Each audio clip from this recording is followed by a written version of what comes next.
राजेश गहलोत जी साथ में आए हुए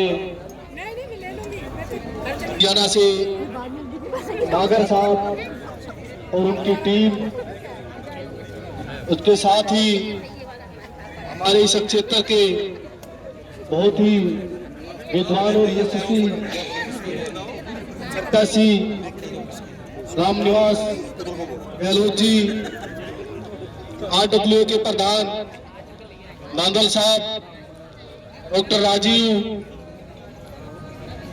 मेरे सभी नौजवान साथी, माताएं बहनें, मैं सबको हृदय की गहराइयों से नमन करता हूं, सलूट करता हूं।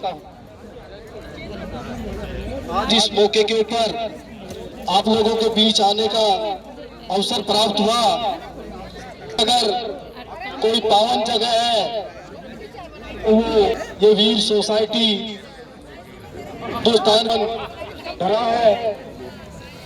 यहाँ पर हमारे उन सभी योद्धाओं के माताजी, पिताजी, भाई बहन, वो लोग रहते हैं जिन्होंने अपने नौजवान परिवार से, किसी ने भाई को खोया है, किसी ने पति को खोया है, किसी ने बेटे को खोया है, वो वीर परिवार यहाँ रहते हैं। इसलिए आज यहाँ आकर बहुत ही गर्व महसूस करता हूँ कि मैं अपने परिवार के बीच खड़ा हूँ। मैं भारतीय सेना के अंदर एक सिपाही था। जब मैं नया सिपाही था तो कारगिल वाली लड़ाई लड़ने का मुझे मौका मिला। मैं ग्रेनेडियर ग्रुप के अंदर नौकरी किया, उसके बाद NSG के अंदर रहा।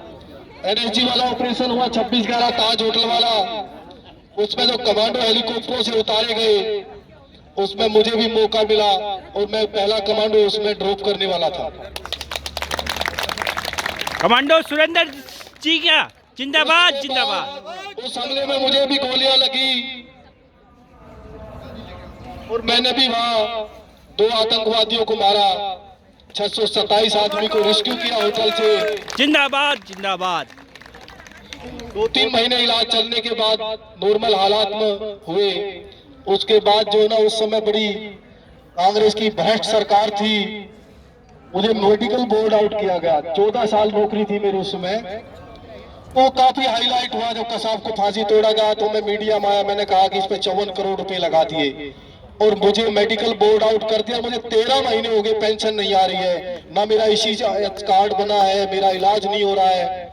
और जिस दिन मैं लड़ने गया था उस दिन 2 दिन का बेटा था मेरा, और आज जो है ना मैं दर दर के धक्के खा रहा हूँ। तो वो 2012 की बात है, अन्ना हजारे मूवमेंट के तुरंत बाद की बातें हैं। सरकार ने शुरुआती दौर में दबाने की कोशिश करी, जिस तरह से कर्मचारी को दबाया जाता है, पर बाद में जो है गृह मंत्री ने भी गलती माननी पड़ी, रक्षा मंत्री ने भी गलती माननी पड़ी, और उस समय के मौन प्रधानमंत्री मनमोहन सिंह ने भी हाथ जोड़ के गलती माननी पड़ी। अब जैसा कमांडो सुरेंद्र सिंह के साथ हुआ है, ऐसा भविष्य में किसी भी फौजी के साथ नहीं होगा। और आगे से जो पेंशन दी जाएगी, वो पेंशन जिसकी जो परसेंटेज डिसेबलिटी होगी, उससे पहले क्या होता था, लास्ट पेड्रा से ज्यादा पेंशन नहीं मिलेगी। पर उस मामले में मैं भी अड़ा रहा, तो उसके बाद हुई अगर 100% डिसेबिलिटी है तो उसको 100% वार की कैजुअलिटी पेंशन मिलेगी और 50% उसको सर्विस पेंशन दी जाएगी। तो पहली बार ऐसा हुआ 150% पेंशन बनानी पड़ी इन्होंने, और प्रधानमंत्री ने बोलना पड़ा कि ऐसे अगर देशभक्तों के बीच अगर कानून आ रहा तो कानून को बदल दो। उसके बाद जो है आम आदमी पार्टी का गठन हुआ। 26/11 के दिन ही उसका गठन करवाया था। उस पार्टी के अंदर मेन आदमियों में से था मैं, अन्ना हजारे जी के साथ था। जब पार्टी बनी और जब सिस्टम अलग अलग हुआ, तो बहुत सारे जो आंदोलनकारी लोग थे, यहाँ मुझे कई सारे शकल चेहरे दिख रहे हैं, वो पार्टी के साथ नहीं आना चाह रहे थे, क्योंकि हम सब लोग कांग्रेस के भ्रष्टाचार के सताए हुए लोग थे। वो जब 2 टुकड़ों में हुआ तो इन्होंने पहले देखा, पहले एक फौजी को बेवकूफ बनाया, अन्ना हजारे जी को, अब कोई और ऐसा देखो जिसके साथ लोगों के सेंटीमेंट जुड़े हों। तो इन्होंने मुझे ढूंढा, मैं हरियाणा सरकार में लेक्चरर लग गया था उस समय। अब किसको लाओ भाई घुमा फिरा के, तो मुझे बरगला के मुझे भी लेके आए और ये फर्जी देशभक्तों के टोले के बीच में मुझे भी इन्होंने जोड़ दिया। इनकी दुकान में कोई सामान था नहीं, ये सब जगह मुझे ही लेके घूमते रहते थे। कमांडो सुरेंद्र सिंह है, ये सारी चीजें। 28 सीटें आई, उस समय चुनाव लड़े, जीते, दोबारा चुनाव लड़े, जीते। हालांकि बीजेपी का बहुत धुरंधर आदमी था कर्ण सिंह तंवर, उसको हराया मैंने 2 बार। और आप लोगों को याद होगा इस साइड से जो है मैंने एक खाता खोला था आम आदमी पार्टी का। उसके जब तीसरा चुनाव आया तो उसके बाद ये हर आदमी से पैसे मांगना शुरू कर दिया, बोली सिस्टम कर दिया इन्होंने। जितने अच्छे लोग थे आम आदमी पार्टी में वो सब छोड़ छोड़ के चले गए। प्रशांत भूषण, शांति भूषण, योगेंद्र यादव, कुमार विश्वास, कमांडो सुरेंद्र सिंह, कितने ही नाम आप लोग हैं, नवीन, जय हिंद। और मैं देसी भाषा में कहना चाहूंगा, इन्होंने कईयों के साथ बहुत ही गलत किया है। ये पैसे भी खा जाते हैं, टिकट भी नहीं देते हैं और उसको बर्बाद करके छोड़ देते हैं। एक जनरल साहब को भी लेके आएगी, हमारा लोकपाल का वो है जी, नेवी के जनरल साहब थे, 26/11 वाले की नहीं, मुझे वो मेरा स्वागत करा गया, पहला उम्मीदवार है ना, तो लोकपाल रहा, वो भी जनरल साहब भी बेचारे गायब हो गए। कर्नल सहरावत को लेके आए, कर्नल कोटियाल को लेके आए, कितने ऐसे नाम बताओ फौजियों के आज जिन्होंने अच्छे काम किए हैं, उन तो आगे करके उनके साथ सेंटीमेंट जोड़ के और लोगों को ठगने का काम करते हैं। आज हम जो अच्छे कोच के साथ जुड़े थे, एक जगह भी भ्रष्टाचार नहीं हुआ। बाकी दिल्ली में कई जगह कहते हैं अब काउंसलर बनता है, बोला जी लैंडरमैन बनता है। अरे यहाँ तो लैंडरमैन या विधायक भी लैंडरमैन है आपका, और आप लोग मेरे से ज्यादा आप लोग जानते हैं। ना इन्होंने जमुना साफ करी, ना इन्होंने भ्रष्टाचार खत्म करा, ना ये बसों का बेड़ा लेके आए, ना इन्होंने किसानों का भला करा, ना इन्होंने रोड अच्छे बनाए, ना कोई नया स्कूल बनाया, ना कोई नया कॉलेज बनाया, और ना ही कोई ऐसी सुविधा की जिसमें आराम से बुजुर्गों की पेंशन बन जाए, विकलांगों की पेंशन बन जाओ। आप जिस भी ऑफिस में जाओगे बगैर पैसे दिए कोई काम नहीं होगा। विधायक का चुनाव जब हुआ, हर विधायक से पैसे लिए गए। मैं चैलेंज करता हूं, एक भी विधायक ये कह दे मैं पैसे दे के नहीं आया। अब जो घर बना रहे उसके घर पर जाकर खड़े हो जाते हैं, कोई दुकान चला रहे उसकी दुकान पर खड़े हो जाते हैं। और मैं द्वारका और यहाँ की जनता को सलूट करता हूँ। अब यहाँ की जनता जो है जीवित है, जैसे फिल्मों में देखते थे ना, फिल्मों में क्या देखते थे, अब नेता को पब्लिक मार रही है और नेता भाग रहा धोती उठा के, देखते थे ही नहीं देखते थे। यहाँ की जनता ने ओरिजिनल करके दिखा दिया, भ्रष्टाचारियों को मार मार के भगा दिया। और यही अरविंद केजरीवाल का होना है आने वाले टाइम के अंदर। जो कैंडिडेट पैसा दे के लाएगा, ये लोग ऐसे लोग हैं, ये भ्रष्टाचारियों का फर्जी देशभक्तों का टोला है।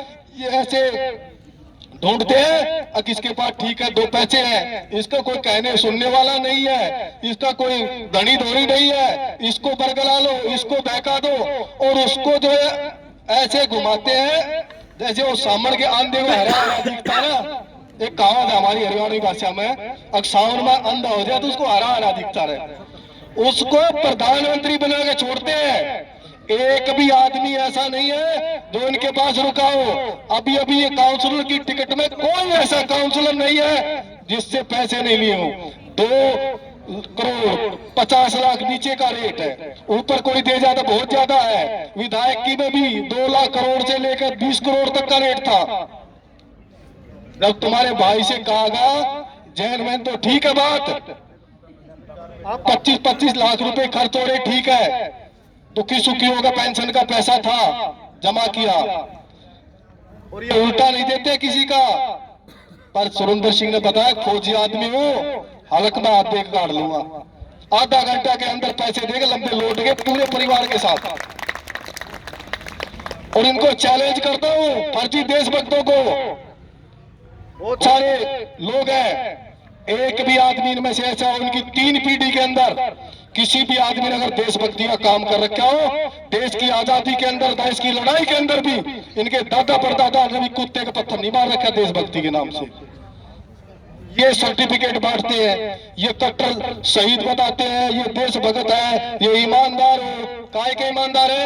एक भी आदमी के अंदर ऊपर से लेकर नीचे तक आप एक ही आदमी के अंदर देशभक्ति वाली क्वालिटी पूरा देश के अंदर, मीडिया के कई सारे बंधु देख रहे हैं, बता दें और मुझे लिख के चैलेंज कर दें, मेरे साथ स्टेज के ऊपर बैठ जाए। किसी भी आदमी ने ऐसा अगर देशभक्ति का काम किया हो तो सिवाय फर्जीवाड़े के दूसरे का पैसा तकते हैं, दूसरे की प्रॉपर्टी को तकते हैं, दूसरे की माँ बहन को तकते हैं, ये इतने ओछे लोग हैं। कई लोगों को तो पार्टी से निकल के जाना पड़ा, जिनको कोई सिस्टम नहीं छोड़ा। एक अभी अभी आप लोगों को बड़ी दुख की बात है, एक संदीप नाम का आदमी जिसको ऐसे चूस लिया जैसे सपेरा जहर को चूसता है, उसका पूरा पैसा 90 लाख रुपए उसके बाद उसके पास कोई रास्ता नहीं बचा, उस आदमी ने बेचारे ने आत्महत्या करनी पड़ी।